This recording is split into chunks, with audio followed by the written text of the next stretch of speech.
I'm Stacy Siegel, the Executive Director for the Seattle Architecture Foundation. Seattle Architecture Foundation is a nonprofit organization with the mission of connecting the public to the architecture, design, and history of our city. We believe that the more you engage with design, the more you feel connected to your changing city. We provide tours, talks, programs for kids and families, and special events. For more than 30 years, we have engaged the public through architecture walking tours all over Seattle. Our tours are led by passionate, trained volunteer guides who bring a unique perspective to the past, present, and future of our city. We hope you enjoy this tour preview, learn something new, and are inspired to explore our city and its neighborhood in new ways with one of our guides. Visit our website at seattlearchitecture.org to sign up for a tour today.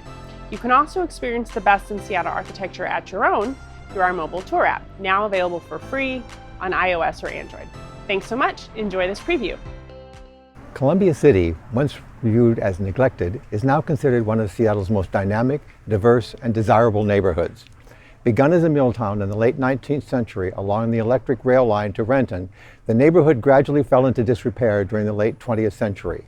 Columbia City then began a grassroots revitalization 20 years ago.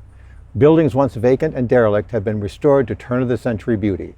Coffee shops, restaurants, galleries, and regular events like the farmers market have made the neighborhood a destination for Seattle residents. The introduction to light rail has created significant housing opportunities ranging from subsidized apartments to market-rate condominiums. The Columbia City Station includes 4 art installations with a gardening theme reflected in 3 of the 4 sculptures. The most prominent piece is Victoria Fuller's Global Garden Shovel, a 35-foot tall bronze sculpture of a shovel at the northwest corner of the Martin Luther King and Alaskan Way intersection. The shovel's surface is cast from molds of indigenous plant, fruits, and vegetables from around the world. The artist drew inspiration from the home garden she saw in the Rainier Valley and sought to represent the neighborhood's cultural and racial diversity. Gail McCall's A Relic in the Garden consists of 2 large magnifying glasses in the planter boxes on the side of the station platforms and 4 bronze baskets at the station's entrances that are illuminated at night. The magnifying glasses have open lenses that are filled with the outlines of flowers, garden faucets, baseball bats, and other relics.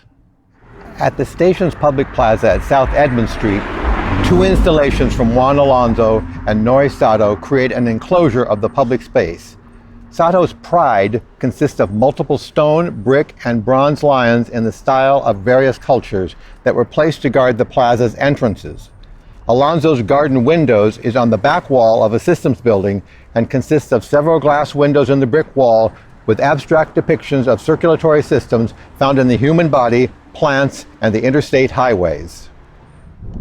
The Rail House is a 13-unit studio and 1-bedroom apartment building facing north and south so that all of the units are flooded with natural light throughout the year. The project consists of both flats and 2- and 3-story lofts. Each unit had its own special features such as soaring ceilings, heated concrete floors, Juliet balconies, and rooftop decks to create a sense of home for the residents. Zion Prep, founded in 1982, was Seattle's largest predominantly black private school. The recession of the early 1990s reduced corporate subsidies for tuition, as well as smaller grants for child care subsidies.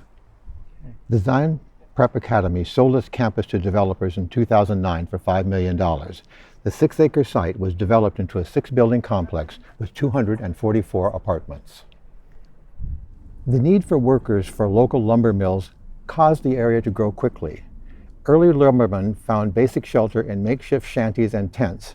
Early homesteaders built simple structures, often decorated with fancy butt shingles and bandsawn wooden ornamentation. Called early pioneer houses, these were generally constructed between 1860 and 1900. The Columbia City Ale House, originally Fred's Cafe, was constructed in 1914 as a mixed-use building. The cafe occupied the front, street-level section of the building. The rear had 4 single rooms for rent. The upper floor also had rental rooms. The building was also known as the Hotel Namph, then the Rutley, then the Mayfield, and finally the Whitfield. The rental rooms on the first floor were eventually replaced by a bar and card room called the Elbow Room Tavern. The Columbia Cafe building was rehabilitated in 2001 with the approval of the Columbia City Review Committee and the Seattle Landmarks Preservation Board and became the Columbia City Ale House. The Columbia Theater building, constructed in 1920, was originally a rectangular building but redesigned in a T-shape to allow for a movie auditorium to be added to the back of the building with an entrance on Hudson Street to the south. The reason for the unusual design was a city ordinance which stated any amusement building had to be 500 feet from a school. The redesign of the building met the requirements of the ordinance. The building on Rainier Avenue was once the box office and lobby to the theater. There was once a triangular marquee over the sidewalk. The Columbian Theater was the neighborhood cinema until the early 1960s.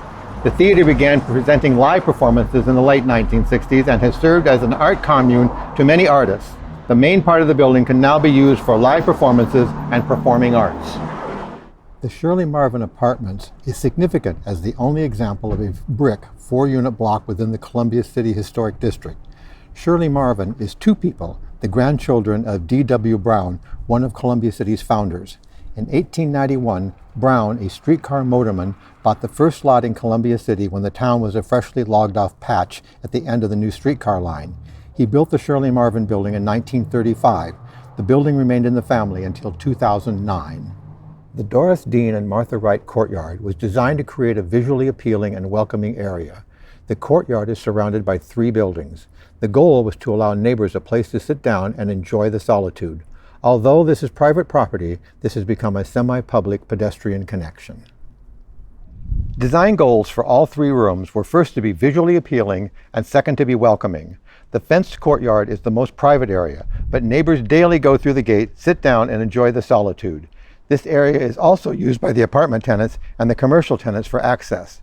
The rectangular area off the alley and the pedestrian walkway together form a semi-public pedestrian connection.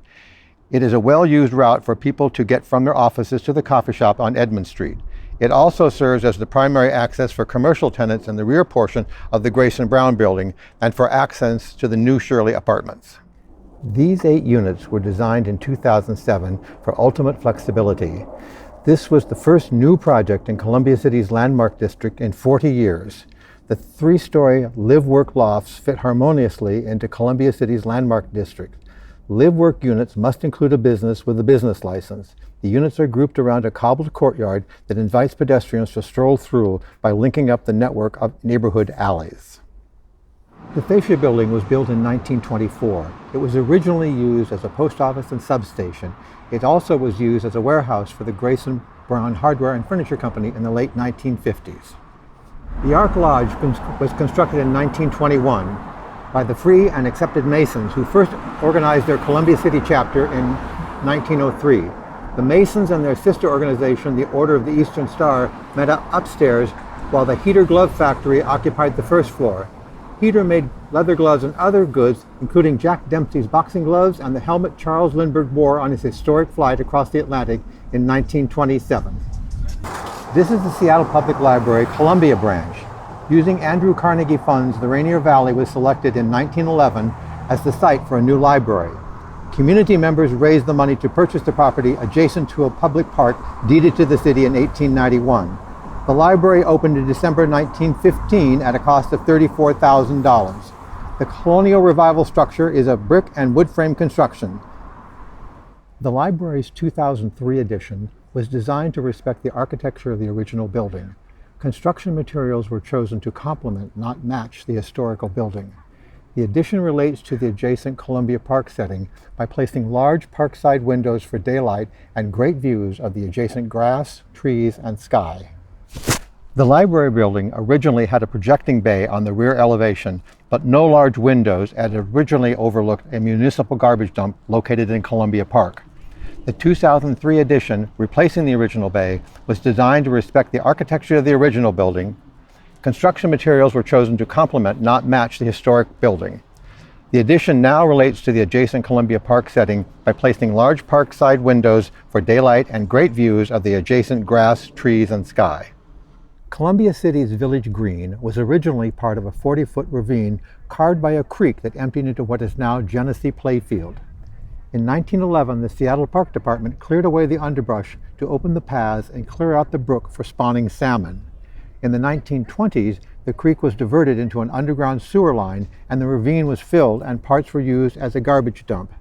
Today, the ravine is a broad expanse of lawn bracketed by a public library to the east and a row of frame houses dating from 1902 to 1933 on the west. Thank you for joining us today. Many things influence a community's design. Columbia City's landmark design has influenced the business district to retain its original scale while incorporating innovative adaptive reuse of some structures and adding contemporary design which encourages an active and vital neighborhood. We encourage you to visit our website for more information about our tours and educational programs at www.seattlearchitecture.org. Thank you.